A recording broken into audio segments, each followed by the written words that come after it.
What about me, gente? This is your host, A. Trinidad from Beyond Capable. Don't forget to subscribe to our channel to share our story not only with you, but with the world. Today is, for me, a special episode. I have my friend Jona from Brazil. I might butcher your last name, so you can tell me your last name. Is Roquete Fernandes. See, I would have butchered it. So the irony about this episode, we tried before record an episode back in my old studio. This is for people that are tuning in for the first time. This is our brand new studio from Beyond Capable, brand new house, brought to you by Home for Our Troops. And so I'm excited, finally getting an episode done. I was so devastated last time because it was a great conversation and everything, and then when I went to edit it, it was like it wasn't there. I was like, oh my god, what happened? But you're in Brazil. I mean, you're in Florida for a couple of days from Brazil. How's that going? Yeah, well, it was awesome because the last time we talked about like deep things and and then we said, oh my God, I couldn't record everything, but hopefully I could be able to come back here and we chat again. Yeah. Yeah, no, and for people out there, so John and I know each other through our mutual friend and professor, in my case, Edges Calixto, as academy here in Port Orange, Connecticut. So you know Edges how long? We know from a long time. We used to train jiu-jitsu together, and at the time we used to study in the same library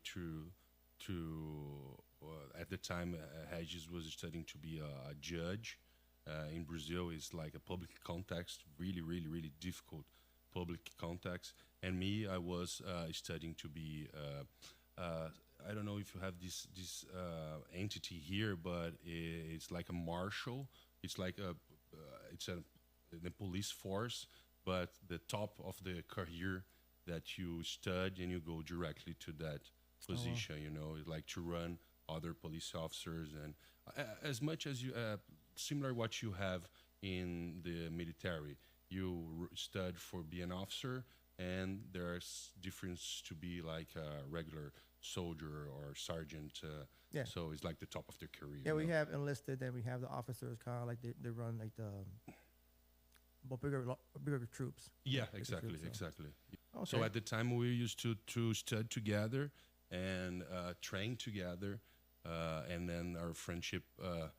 We like to say that at that time we used to eat the same food every day, do the same things every day, stay like trapped every day, studying almost like a chicken with those kind of lights and make them putting eggs. You know, you had to study a lot, and it was difficult times. And at the time, we nowadays we laugh with that and say that shaped our friendship. You know. When you think about it, you know, you guys are, even though it's kind of like the same branch, you know, of justice and law and everything, but you're doing different jobs, but the commitment is there. So yeah, that's exactly. And it's funny how you say that, and I can see even now in your friendship how Professor is really committed to what he does, and you as well. And so you mentioned you were in the police force in Brazil. Yes. How long you were in the police force? I stayed in Brazil. I started my academy in 2000 and 2012, if I'm not wrong. And over there during like almost 8 months. And I stayed at the force 5 years. I got out in 2017. And during your time in the police force, like, you know, I was in the Army myself. And so a camaraderie you have with the military or police force, something really unique. Sounds also differently from the military, that normally you stand with your friends and since the beginning, and sometimes you're very young, and then you are constructing your career together.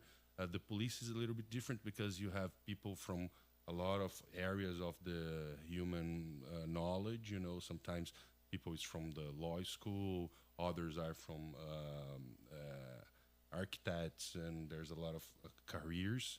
And then we join together, olders, not so young as in the military sometimes. But the struggling, the bound, it's the same because we have the same problems. You have to trust in your friend that is in your side when you're going to places that in Brazil that are very criminal places. Like I used to work in Rocinha. It's one of the biggest favelas in the world, and you have to trust in your group, in your team that is with you. That's the same as I think in military that go to war. Something that I always admired when I joined the academy, Edges Academy. That's the first thing that brought my attention was the formation and the reverence to the mat, and the ranks between the belts and everything. Is I think the structure of it, which reminds me of the army a lot. Yeah, And that's why I kind of like gravitate really well to jiu-jitsu because of the way it's structured. Now, you mentioned you met Edges during your we were studying to be studying and to enhance your career in law enforcement.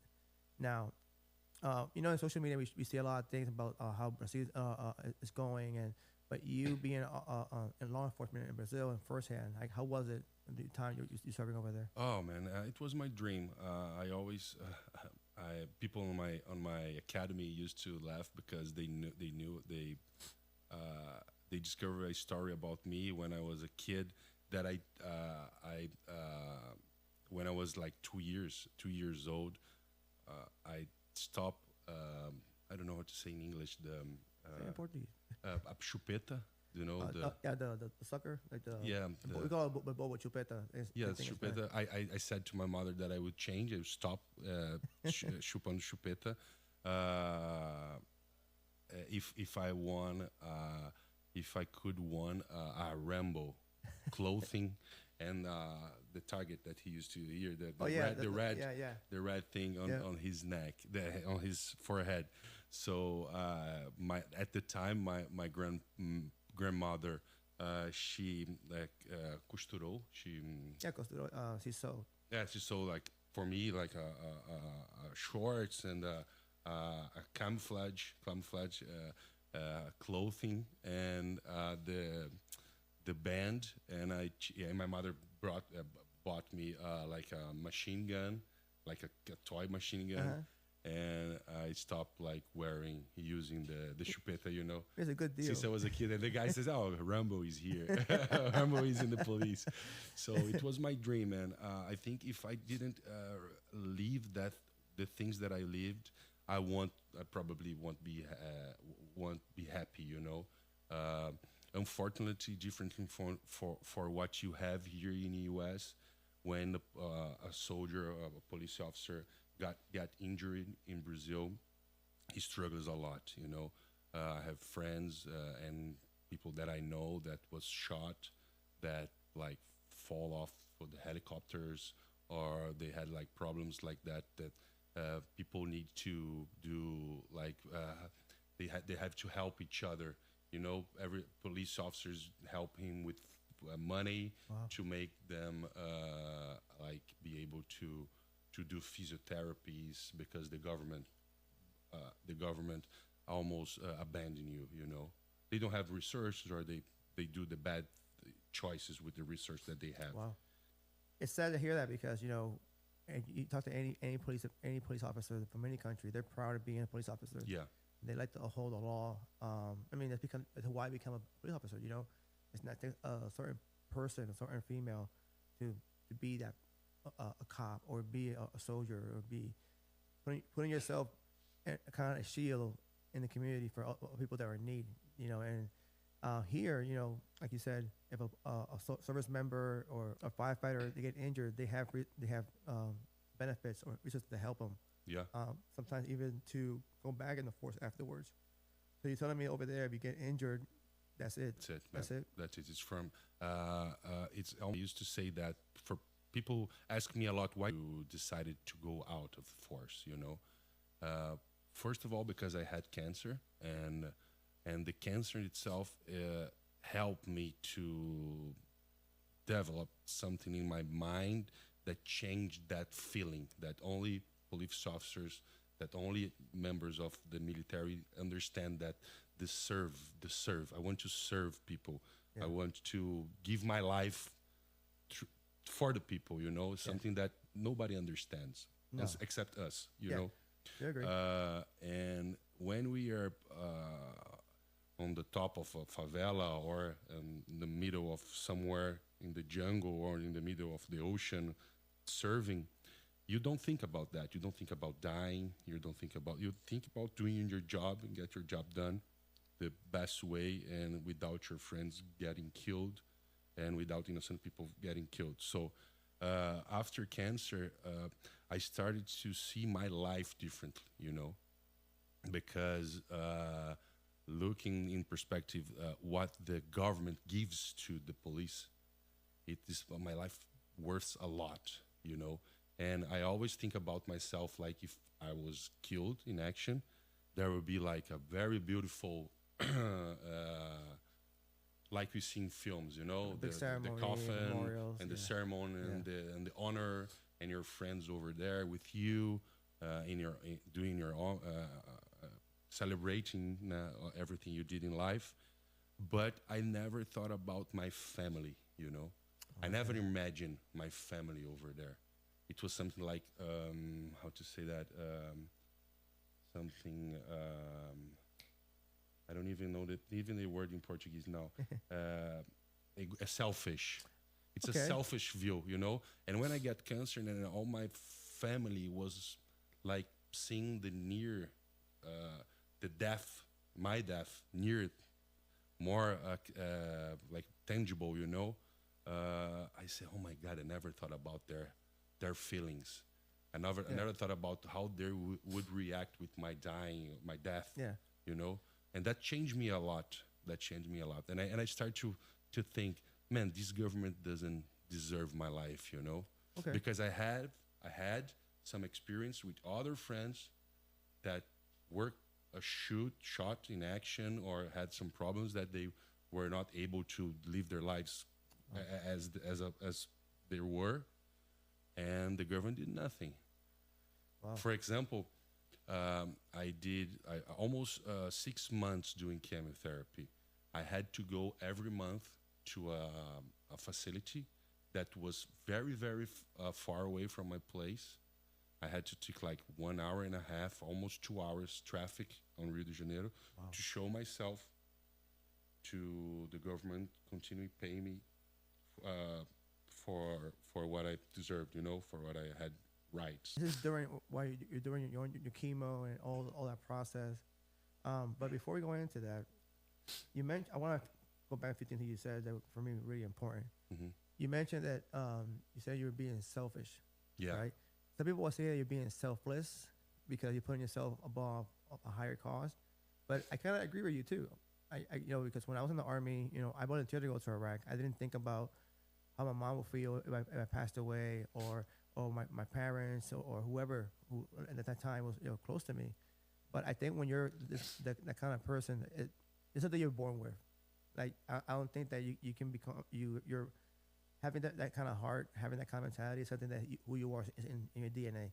And so you think about this. If you look up about any country, it's a really small portion of people who go into the military, maybe small portion who go into law enforcement because, yes, we might think about one day we might die in a gunfight or something like that.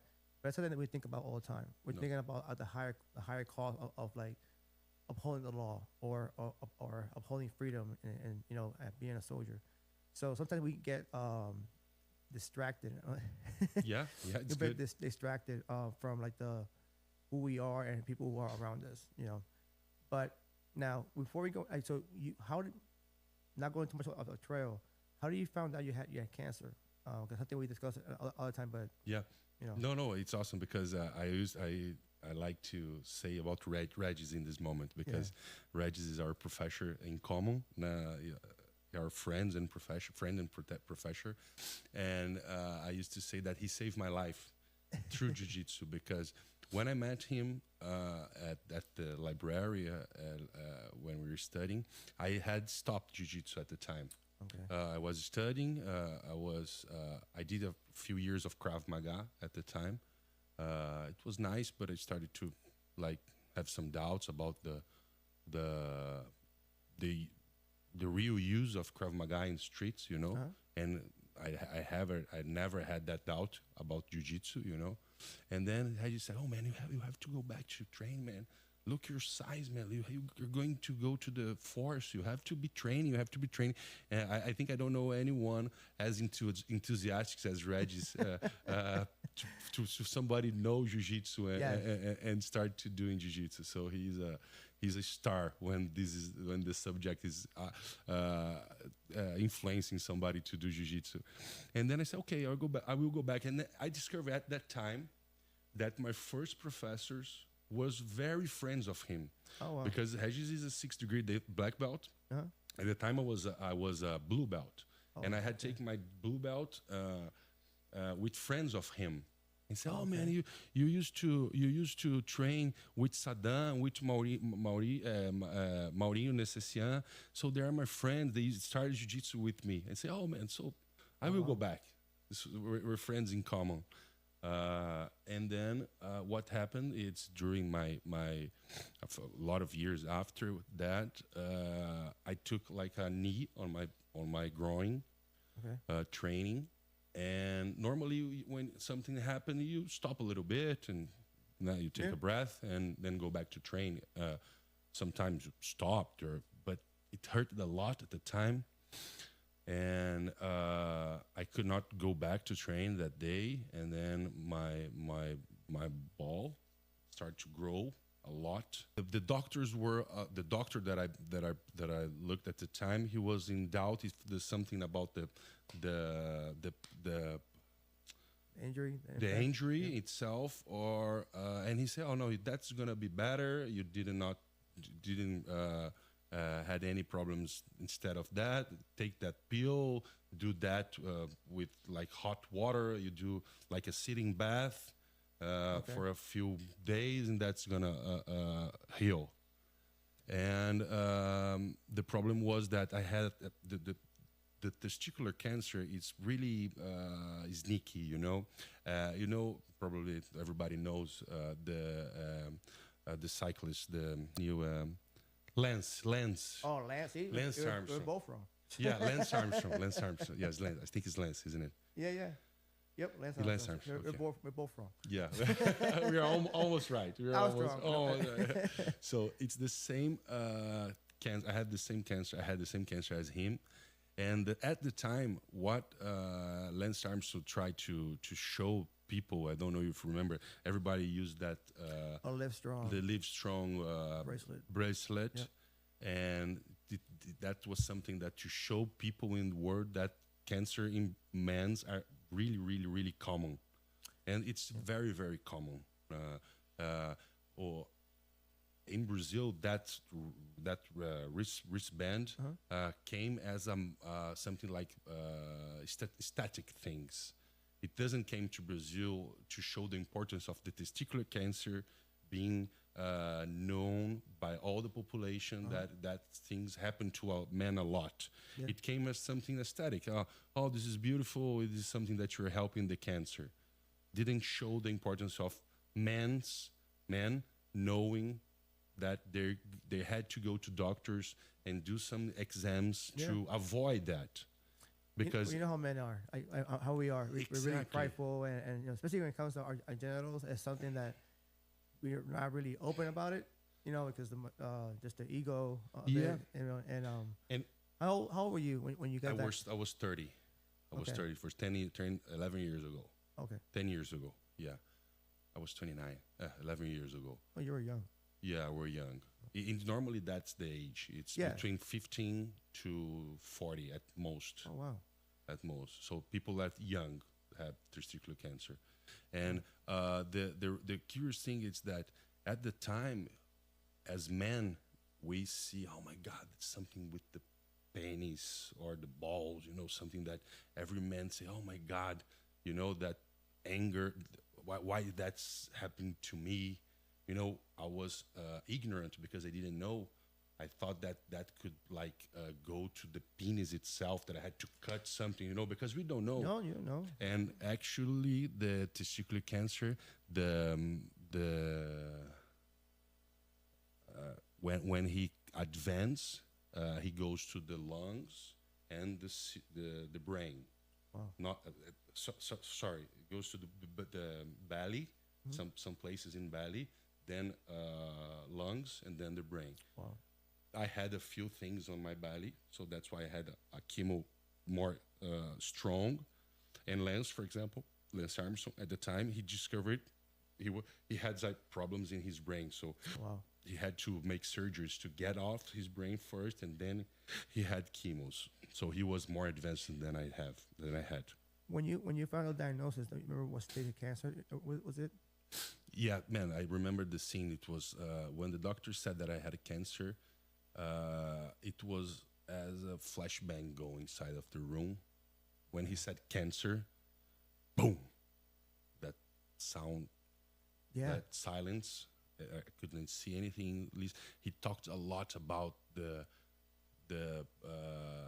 diagnosis and the prognosis that was good. That a lot of men can win the fight against cancer.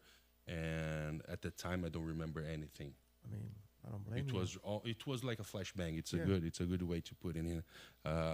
But and afterwards, I start to get knowledge about what happened, and that's after my win against cancer. That happened, that group that I told you right before. It worked because at the beginning, as I was a lot of doubts in my mind, I could not understand what would be the last steps. Right. And it's something that men that are inside of that group, people, I think people that are listening don't know yet, because we talk about that Yeah. in the last program. Yeah, I meant to ask you what really motivated you to start that support group.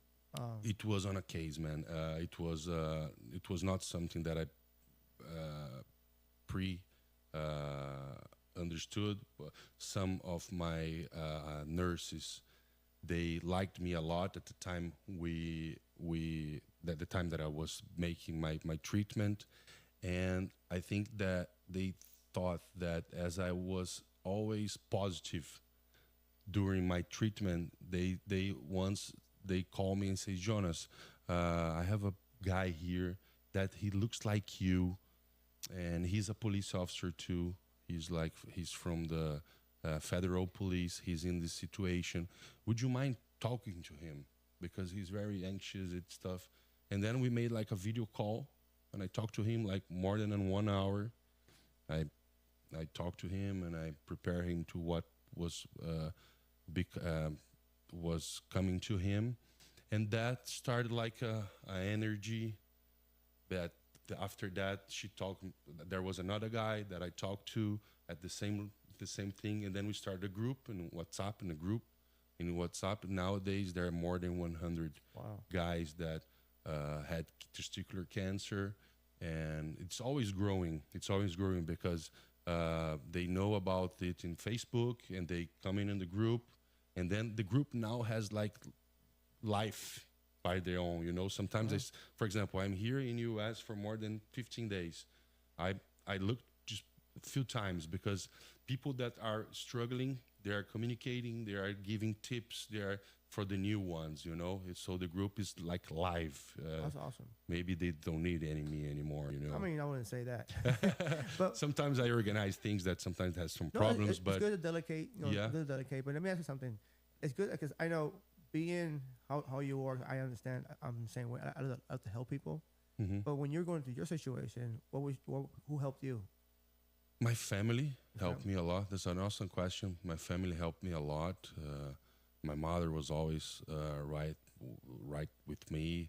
My cousin, my family, my sister, everybody in my family was like very important to me in that process, because they suffer a lot. Well, I mean, Yeah, yeah, people love you. They don't want to see you suffering. yeah, you yeah. know. But what about your your teammates? What about your former law enforcement teammates? So at the time, I made all very secret, man. That was by beginners, you know, because I thought, oh my God, something in my panties, my balls, something that Yeah. lose masculinity, you know. It's a big deal. Yeah, it was a in big men. deal to me Yeah, at that yeah. time. And I stayed like that for almost, I don't know, 2 or 3 years with that thought. And then after the group begins, and I saw how it was important to the information grow about this issue. I have a lot of people that I helped because I talked about, on the gym, for example. I have a very nice, very very close friend. Nowadays, that he became my friend because he had a problem like that, and a friend from our he was feeling some pain in his testicle, and somebody said to him, "Man, have you talked to Jonas about that? Because he had some problem. Man, talk to him." And this guy called me, and we chat like a lot of time, and he did exactly what I told him, and he discovered a cancer. Wow. So if he stayed like 1-2 months, like negligence, that he probably had much more problems. You say that. So I want to cut you. I just think about it real quick. So the group actually helped you more than you thought. Yeah, exactly. Because it's people like us. I say us because I like being there for people. We always give ourselves 110% always, and sometimes we don't get the help that we need. Not because we don't want it, it's because we're so focused on helping other people out. Yeah. And it's amazing how you started a group to help other men, and then in the process you got helped to be more acceptable of I don't want to say common, but something that is really I think it's really common in men. It doesn't matter your background, if you're from Brazil, United States, or the UK. It's something that all men struggle with. But you think about it, they call our penis our manhood. Yeah. So, and some people, men are defined by who they are, and now having a part with our penis is like our ego gets shattered because like we don't think about anything else. Yeah, exactly. Don't think about anything else. And it's life changing. It's humbling in a way. So think about it in Jona before the cancer and Jona after the cancer. Like, do you think it's a big difference between how you see life now, the way you see it before? Yeah, it's huge. Yeah, you put it in a way that's awesome because I never thought about that the group helped me. Yeah, and it does. It helped me a lot. It helped me a lot. I never figured that out before you talked because after helping other people, I helped myself. Mm-hmm. For example, understanding that this does not makes me less man than other, Yeah. And thank God, the testicular cancer doesn't go to the penis, for example, mm-hmm.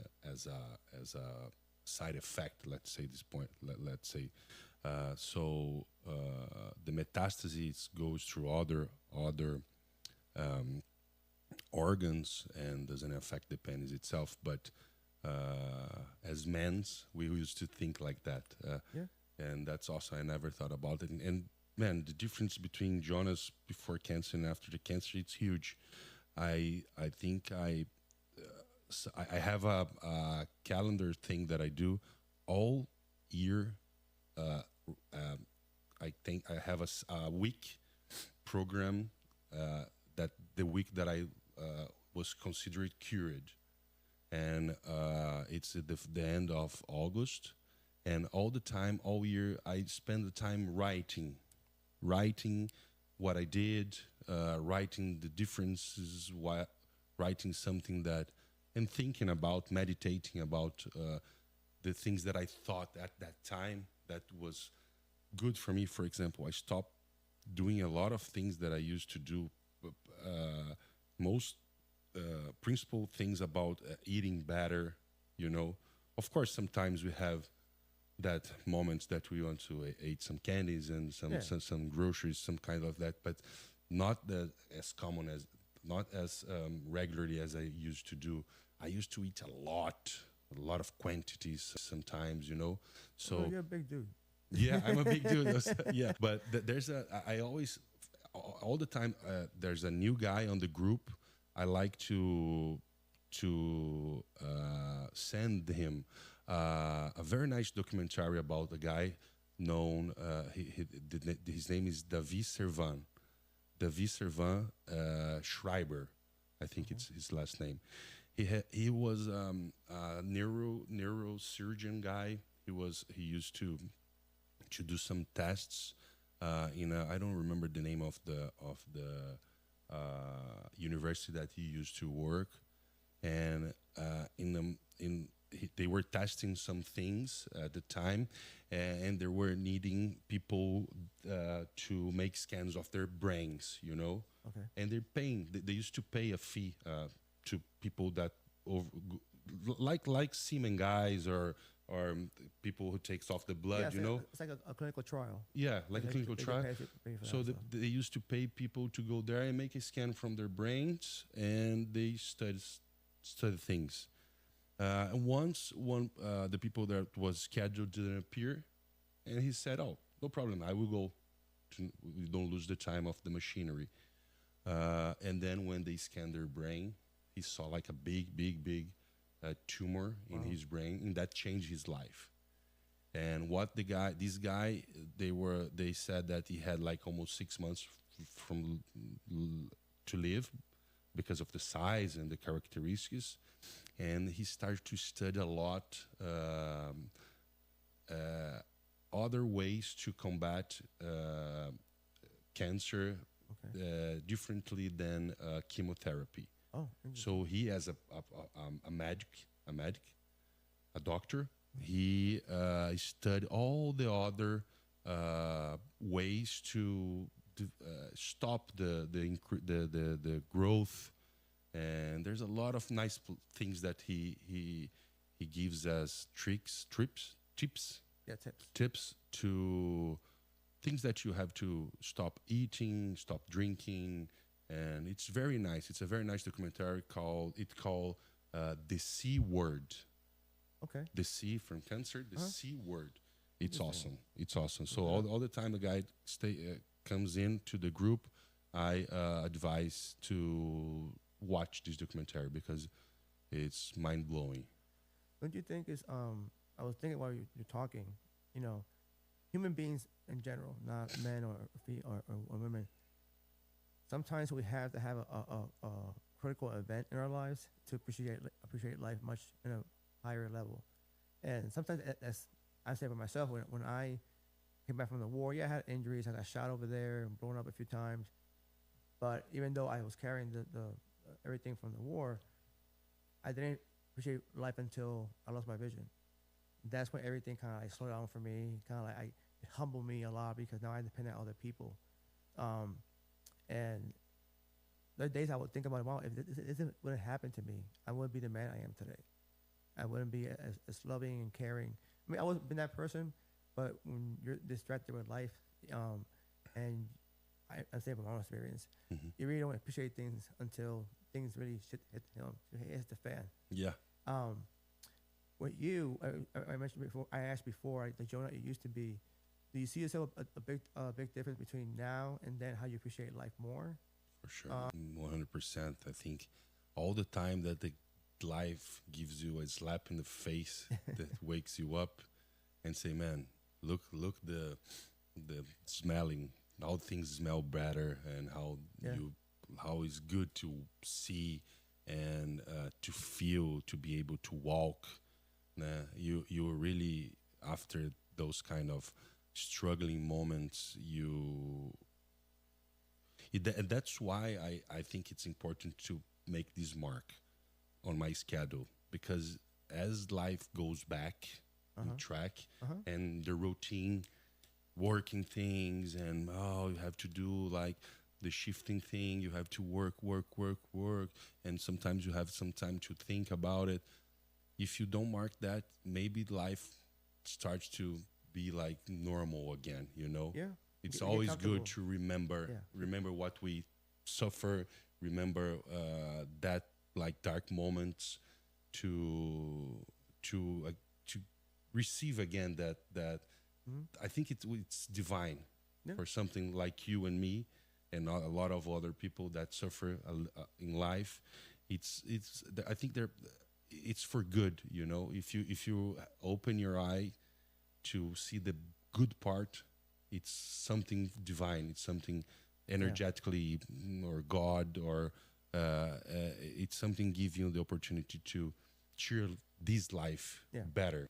I agree with you. Sometimes it's something I experience myself, that we get so focused on the problem that we forget about that life continues, and that let us stop being your life because the fact that you got cancer, or I lost my vision, or you had experience while you were a police officer.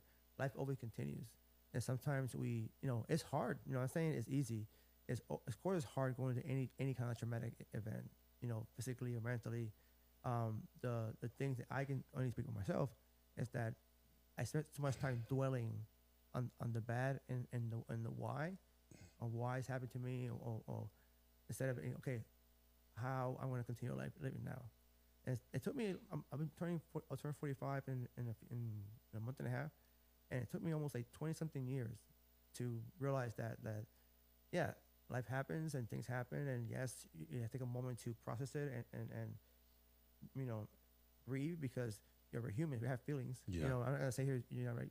Oh, Jona, you had cancer. Okay, no, it's a life-changing word. Yeah. And not a lot of people actually have that opportunity, or they do have the opportunity sometimes. I think sometimes we get so focused on the bad that we miss the opportunity of being happy. Like, I'm the happiest I've ever been, despite that I'm limited, because now I appreciate life on a higher degree that I used to.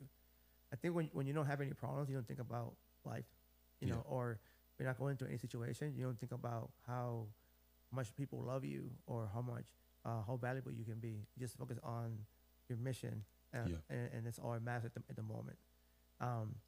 One thing I'll talk about off camera was terapia bruta. Yeah. And I remember seeing that one of the you were posting something on your story, and it really got my attention. Yeah. Because you're currently a black belt in jiu-jitsu. For people don't know, and so you've been training for many years. Yeah. And for me, jiu-jitsu is my therapy. Like, I was a therapist for almost like 12 years or more, and I wish I didn't know jiu-jitsu before that, because I saw how much it has helped me personally, and how much other people that I know close to me has helped them in the mental health part. Do you think that during the process of your cancer, if they had jiu-jitsu, it would have been as easier for you? I think you put it in a way that I couldn't, but I think exactly that. I think jiu-jitsu has the power of as the cancer, but in a healthier way, to understand your boundaries, understand your limitations, understand your strengths, even your feelings about yourself, about others, because in jiu-jitsu you never win always. No, it's just like life. Jiu-jitsu, once you are thinking you're the best guy in the world, you're tapping, submitting everybody. You goes to a championship and you get a guy who is his first championship, and the guy beats you up. Yeah. So jiu-jitsu, and even when you are a huge winner, and we have a lot of examples here, you always lose in a way. For example, I'm doing guard, and I want to put my hand in your cross lapel, and you don't let me. So you win. You won that fight. I want to put my hands over there. You didn't let me. So I can tap you after, but there's a lot of big wins and big losses in jiu-jitsu always. So like life. It's like life. So I was different than you. I started therapy, like psychotherapy, after knowing jiu-jitsu. But jiu-jitsu during a long time of my life was my therapy. That's why I always post terapia bruta, because it's a place that you cannot think about the problems inside of the mat. Because if you say, oh my God, I have to pay something, I forgot to tell the guy over that, you are submitted, your arms are, you are crucified, you get injured. Exactly. You cannot get out of that moment. So It's a way that jiu-jitsu it's almost the recognition of life that this kind of strugglings that we are talking about forced, you know, because you have to deal with that problems, you have to deal with that reality over there on the mat. Otherwise you're gonna be tapped, you're gonna be injured, you know. So the life is really busy, and when you go to the mat, man, that's your therapy. The time you have to forget about things, put outside of your body the bad things, you know. Sometimes I think Regis talks that a lot. When you're going to the mat, try to forget about what you're living, what you're doing, your problems outside, because there's a place to relax, to make things easier, you know. But it's difficult. It's difficult to do this kind of meditation. You put inside of the mat something, some of your concerns, some of your. I think probably everybody that do jiu-jitsu and you sometimes say, "Oh man, today I'm gonna go there. I'm gonna tap everybody. I'm gonna do all my strength. I'm gonna go back to my place and just sleep." You know. Yeah. A lot of people do that. It's a place that you you can. Oh yeah. You just mentioned about Professor Edges. It's like his motto is the mats don't lie. The mats don't lie. And it's at the beginning when I saw it for the first time, I didn't get it. And then the more I went, I understood. Because if you're having a bad day and you let that day bleed into your time in the mats, it's gonna come out. Yeah. Or your ego or whoever you are as a person, the mat will discover that and will expose that. Will expose that. Fast forward, you said you were 30 when you. So how long you been cancer free since? In Brazil, I don't know. I think it's worldwide. We take 5 years as a time of they call remission. In English, it's remission. So I stayed. It took 5 years doing like once a year, all the exams and stuff, and I'm 5 year cured. Thank God. Yeah. And do you think about it sometimes? About those times where you're struggling with the cancer? Yeah, I think, for example, normally people who stayed cured as I am, they stop doing exams, you know. But I continue regularly, annually, doing the exams, you know, because I'm afraid. I mean, of course. I'm afraid Nothing wrong with that. Yeah, I'm afraid to, because the important thing is to discover fast, you know. The testicular cancer, probably I won't have again because it's on the statistically it's almost impossible. Normally, there are very remission problems people get again, you know. But in my case, I think it's very difficult. But I'm always doing the exams to avoid, you know. Why is it difficult for you? It's difficult in my case because normally, for example, if you have a testicular cancer in your left testicle, it's normally you take it off. So you take the testicular off. You don't have it on the right one. Okay. It's not normal. What is normal is, for example, you have the testicular cancer and the metastasis it's on your belly, for example, on your lungs, and you did the chemos and they call it in Portuguese estadiamento, like you are postponing something, you know. Okay. So you are postponing the exams. So I have to do that exam 1 year from now, and maybe in 2-3 years after, you are not doing chemos anymore. They find something on your lung again, or on your belly again. Okay, I have to do again other chemos and stuff. Do you think that because being a man, the ego is the ego gets in the way of doing these kind of things because it's such a sensible subject, because it's your penis you're talking about. Yeah. And a lot of men don't want to like talk about that because this is a great question. But what do you see? As I follow a lot of guys through this group that I told you, the WhatsApp group. I realized that in Brazil, I don't know how it is in here in US or other countries, but the doctors they postpone a lot one exam that is very important. Okay. There is an exam that's called the ultrasonography, testicular ultrasonography with color Doppler. Yep. So it's something that is very common. It's, do you know that thing, the ultrasonography that Yep. the women use to the babies? Correct. You do something like that in your testicular. Right. Okay. Through this exam, I can tell you now, or when you were 15 years or in your 20s, if you have some problem. It's a direct diagnose that can show you that you don't have anything. But for example, in my case, after my ball was like that big, like huge, the guy didn't ask me to do that. He didn't he didn't advise me to do that. I only did that because a friend of my daddy's doctor. Okay.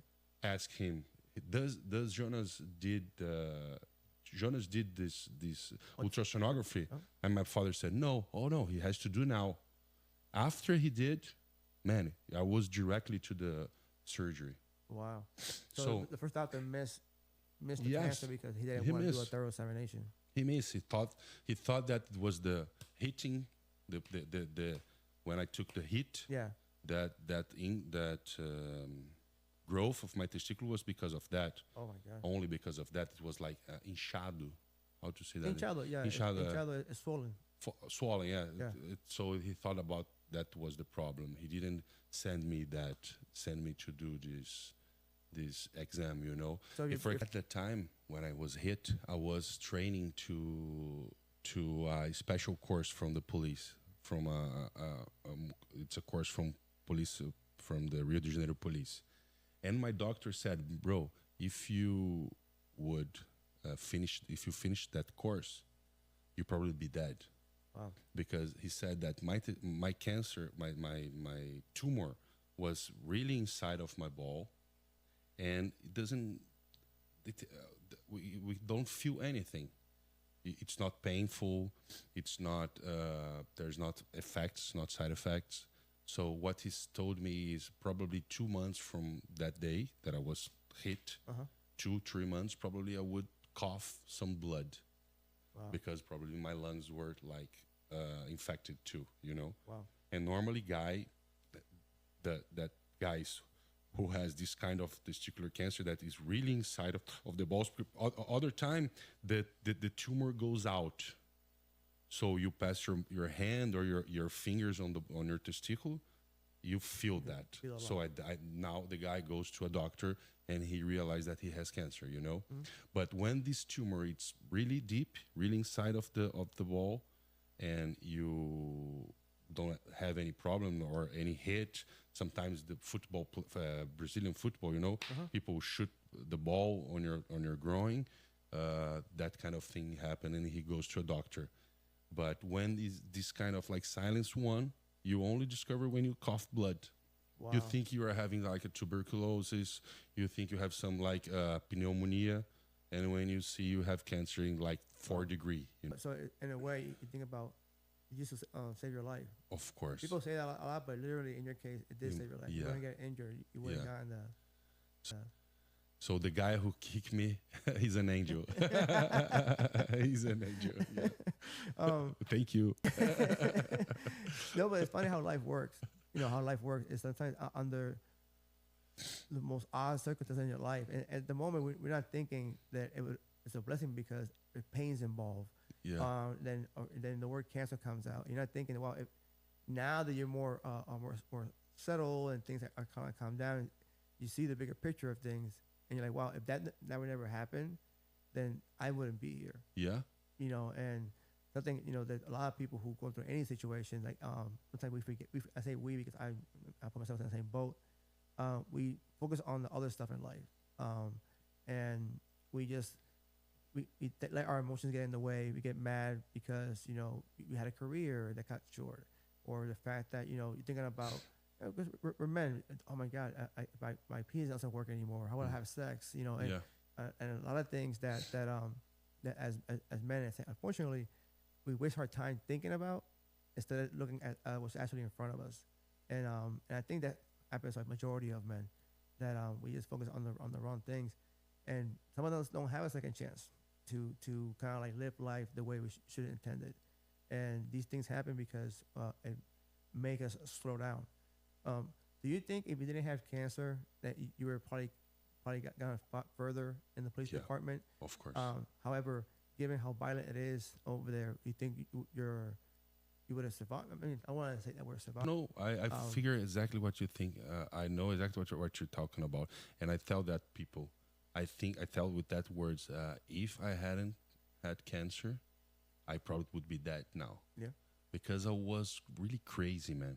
I was like, I had no fear, you know. I was, I. There were times that I went inside of a favela without my gear because it was in a rush. Yeah.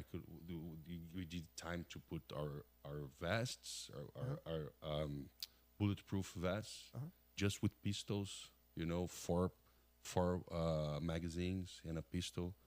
There were times that we did that because we didn't have no time. So I was there. There's a famous. My friends, they used to play around with me because we had like an emergence with some police officers once, and I got my bike and a friend on the rear Yep.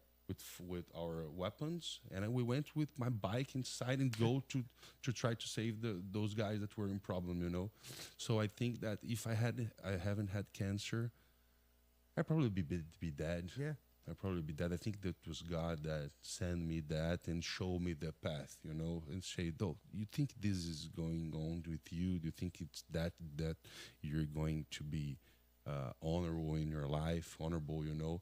But there are other ways. Yeah. You know, Exactly. I think it was God's Yeah. hand that that showed me the right path. You know, we think that the serving as warriors, it's always to be in combat in front, in the normally, Yeah. as we did.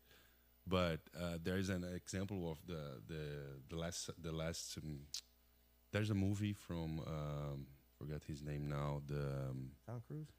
No, they're the sniper, Oh, the American Sniper. American sniper. I forgot his name. He's Chris Kyle. Chris Kyle, exactly. He was a really good example of that, what you said, because the guy was all about fighting, all about direct combat, and after he tried to help veterans, and he did a very good job, as you do now. And unfortunately, he had the problem. He was killed by one. Yeah. But what we can do after the war or after our strugglings, it's even better, because if you see in combat, what we have is death and destruction, Yeah. isn't it? And what we are trying to do now is construction and happiness and discovery, new things and new pleasures through life, not Yes. through death. I agree. Of course, as you said, we need something to do that for us. We need other men. We need the younger ones doing that for the new generation. But to maintain alive that kind of feelings is, I think it's even better. Yeah. For me, I try to feed me with that thought too. You know, the men lack the preoccupation as the women does. You know, to be doing the exams. Try to actively go to a doctor. For example, you that are listening to us here, if you have 15 years old until you're 40, you are 30. I think 30, it's 15 to 30. It's the main problem. After 30, it's difficult. Near 40, it's even more difficult. Okay, You have to ask to your doctor, people who follow you in your wealth. I don't know how it is here in U.S., but you have to ask him about testicular cancer. Oh, and because normally we know a person who had, it's not so difficult to hear about. And this regular ultrasonography exam can take all the doubts, because it's normally it's a tumor that grows. It takes a time to grow, Yeah. And when he appeared, it's very fast to develop. So he normally takes like 1-2 years to growth, and then the metastasis is really quick. We think that the tougher we are, the stronger we are, and that always not the case. Sometimes toughness can convert into being stubborn, and when you're stubborn, then you don't want to listen to people, and then when shit happens, since it's too late, then you can't reverse it. Now it's too late. That's why it's so important, like you said, to check yourself. When you come to that age where you're in that window, go see your doctor. Yeah. And I know that some countries don't have the same resources that we have. And I wish that it wouldn't be the case. I'll have to look into it later at which countries are a higher rate of this sort of cancer or not. I know this morning I was out doing some research, and I not mistaken, I heard that the UK between men of like 32 and 44, which is a different age group that we have over there. Okay. And I found that really interesting because you're already in older. Yeah. But the testicular cancer. Yeah. But that's in the UK, the common age between the 30s, 36 to 34, and 35 until 44. I mean, it got me thinking because I'll be 44. I mean 45. And probably April. you never did this exam. I had to do it because when I came back from Iraq, I was having pain in my left testicle. Oh, okay. And I was 24. I was in Connecticut at the time, and I remember being embarrassed, because I was there in a room, and because it was the VA in Connecticut, they teach students who are going to medical school at Yale. So I was laying in the table, and while the doctor's doing his thing, a bunch of students around me. Okay, 5 people. Yeah, and I'm like, but at the same time, I was like, you know what? I'd rather find out what it is, than have to deal with it later. And then it was a vein. They got it inflamed because due to some strength I was doing. Oh, okay. But that's normal. I didn't ignore it, And back then I didn't know too much about cancer, and even to be honest with you, I just went because it hurt. Probably the doctor that had your relative that read your report about your pain and stuff. He was concerned because he asked you to do that. So I went a little bit more into other stuff. So now that you're in remission and everything, how's your life now? Man, that's a difficult answer. I don't think about cancer all the day, but always for example, when I start to do the things that I used to do before the cancer that I don't like, that I decided that I was not going to do anymore, it's always like a war inside me that I want to get always better. I want to treat myself always better. I want to improve, like the Kaizen spirit, the Japanese thing, that 1% at a day. And I learned that it's not easy to do very big changes in life directly. Like in the one day you're gonna be that guy that you want. There's small changes that you have to do daily, that one day you look to the mirror and you see that you transform yourself in that guy, So sometimes I think a lot about slow my life a little bit, down, because in São Paulo, it's a place that's everything's very rush. I cannot think about on life the way I want. It's a very good place to make money, to work, because it's the heart of the financial center of Brazil. but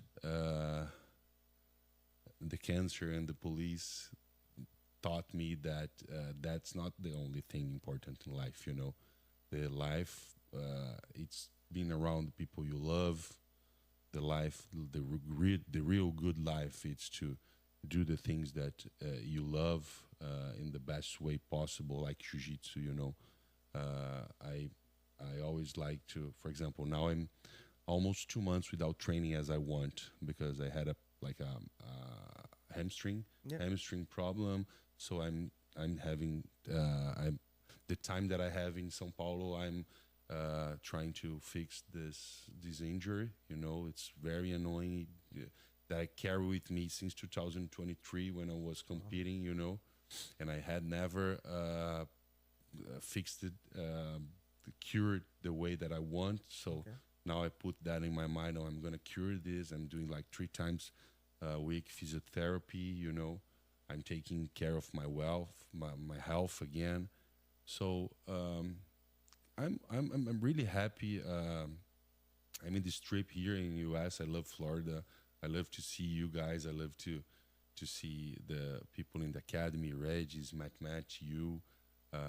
So I'm okay. I'm I'm just thrilled. meant to ask you before, during that time where you were dealing with your cancer, like did it affect you mentally? Because I know we were strong and you're happy now, but it's always those moments where you don't tell anybody. You're kind of like within yourself, like if I'm gonna make this, or it's like, well, how much time did I wasted of being focusing on the wrong things? Like, it ever happened to you? With situations? I think at the time I was too strong mentally and physically because I was training to that special program that I told you. I was focusing myself to go to a special group Okay. in the police at that time, and so I started the chemos pretty strong mentally, you know, and I even went out for some runs during the treatment. Okay. But in the middle of the treatment, I get very weak, and then I could not go anymore. Otherwise, I had to do like I had to do some transfusions, blood transfusions, Wow. you know, because I could not get my immunity system Mm-hmm. could not be damaged, so I was forbidden to train, you know. Oh yeah, given the chemo does that. Yeah, Uh, if I train jiu-jitsu, for example, a lot of bacteria, a lot of oh yeah, things a lot of going on. bacteria. Yeah, and then I could have some problems, so I had to stop. And how about that? How about when that moment when you realized that you couldn't be a cop anymore? Man, but I can say you the day that I get back my badge and my guns, Uh-huh. it was one of the saddest day of my life. But I was lucky. I was really lucky because that day right after I took everything, I gave everything back because in Brazil we received some guns and badges and bullet vests, Yep. Yeah, bu- a black vest, no, bulletproof vest. bulletproof vests, and I had to give it back to the force. I met at the day Sergio Inácio. Sergio Inácio is a well-known police officer from Brazil. He was one of the most important guys to special forces in Brazil. He gave some. Yeah, he came in for a seminar. Yeah, he I came think, for a yeah. seminar. Yeah, he's a coral belt, and he was my professor in the academy, and he was also my friend before the academy because we trained jiu-jitsu together at Gordos at the time. And when I met him, I said, "Oh, Sergio, man, I'm really sad because I just gave up. No? Yeah. I just gave up and gave my things back." And he said, "Jonas, don't feel sad because you don't have to be here to be one of us." And that when he said that to me, man, that marked me a lot because he was one of our like examples, one of the guys that I always try to be like, I try to be as him and listen to him telling me that it was comfortable. It was comfortable for me. Oh, it's important for us to cherish that life, to not waste our time on things that we can't control. Like you couldn't just, you know what? You couldn't just not do anything and focus on the fact that you had cancer and not care about anybody else. Yeah. You could have done that, and at the same time, nobody could judge you for that because it's your situation. But you chose to bring awareness to for other men out there to not have a situation that you were going through. If you had somebody in front of you who's going through a similar situation or same, what would be your words for them? I think what Sergio taught me that day, because it was he's always teach me. It's not you. The situation that you are doesn't make you. It's not define what you are or what you want or what you feel. It's that inner power that defines what you want. Normally, as we already talked a lot about here, it's not the situation that makes and transform your life. You can be in a bad situation. You can be with cancer. You can have problems to see. You can have problems to walk. You can have problems to use your hands.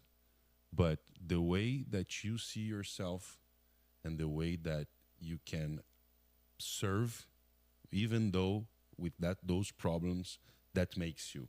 Uh-huh. For example, I had a parent that had cancer too, and I thought that he could make the life of other people that had his same cancer. Parent is his father and mother. No, so no, it's a relative. It's a relative. It's a relative that had a problem. Look, not similar that mine. Really, really worse than mine. But he decided to be a worse person. You see, because it was something that came with him. Yeah. And but I don't think that is. You can decide. Okay, you have the power. It's a choice to overcome. Yeah, it's a choice. And it's a choice. It just is a choice. And for example, if you are a server guy, as you and me, if you don't have any more of your uniform, you can serve in other ways. Mm-hmm. Even though it's your family, it's a friend. It's not.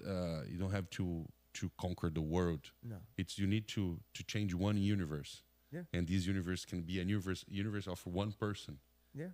And this is very comforting because you don't have to be there to be considered one right. Military or one police officer as me, but we can help other people. We can help other policemen. We can help other militaries to get out of those foxholes and see the world differently. And it goes to the person. It goes to.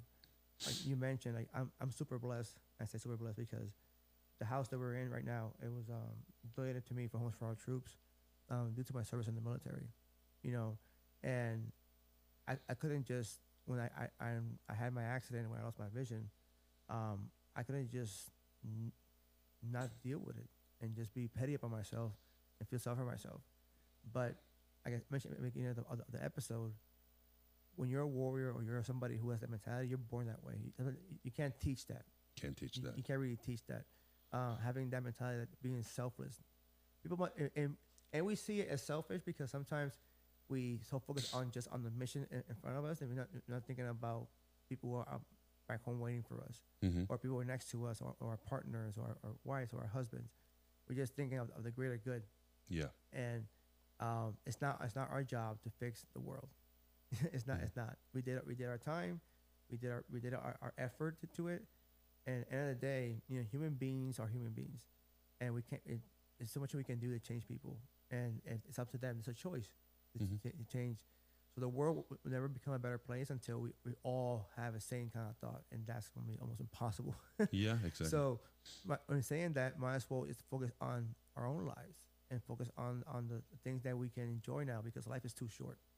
And when we have those moments, like you having cancer, me losing my vision, like you think about everything they did before. Like, oh my God, I could have died here. I could have done this, and thank God that never happened.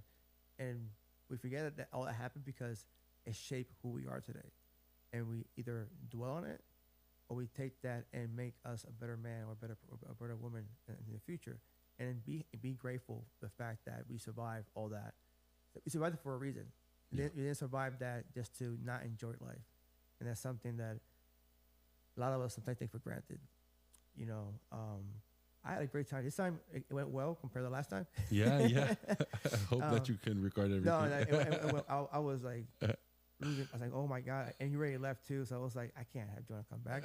But it worked out. See, yeah, it worked out. We're here in a beautiful new studio and everything. So it worked out perfectly. Any plans you have for the future before we wrap up? Anything that you want to say to the people out there? I want to thank you for the invitation and for having me here. It's an honor to be with a hero, a war hero. It's almost. I'm a huge fan. I think my dream, if I could dream again, it would be serve the U.S. Military service, because it's a place that really honor his soldiers and his police officers. I think if Brazil could imitate, it's to copy something. To copy could be that, to value it, to give valor to people who gave their lives, and the tranquility of the family, as we talked about, because who serve has a lot of people around, and those people suffer a lot with the serving time of their relatives and sons and daughters and stuff. So I appreciate a lot. I'm honored to be here, and I hope everybody who can listen us can embrace that feeling that the day always worse. Always it's good.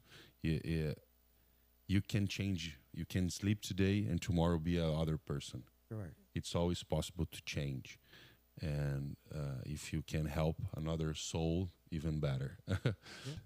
I think if I wrap it up, it's like people don't want to be happy because it's harder to be happy than just to be miserable, because being happy takes a lot of work. It's a choice for you to not dwell on the things that happened to us and just look in a positive way. Just, I'm really grateful that you came in here today. I always enjoy talking to you. It's always really refreshing. Having people with a similar mindset is always really nice. And I want to thank you and your family, because I know that they're a big part of your life. I know your father and your mom. I mean, you talk about it a lot. Hopefully, I'll get your father here one day. It'll be awesome. He will love it. Yeah, because he has a lot of things I want to talk about. We couldn't even talk about him, but next time. More about you. Next time. But either I'll make it down there or something. We'll sort something out. But our followers out there, especially the men, look, if you have something going on with you, don't be afraid. Just go check it out, because you never know when it's too late. Thank you for tuning in, and until next time.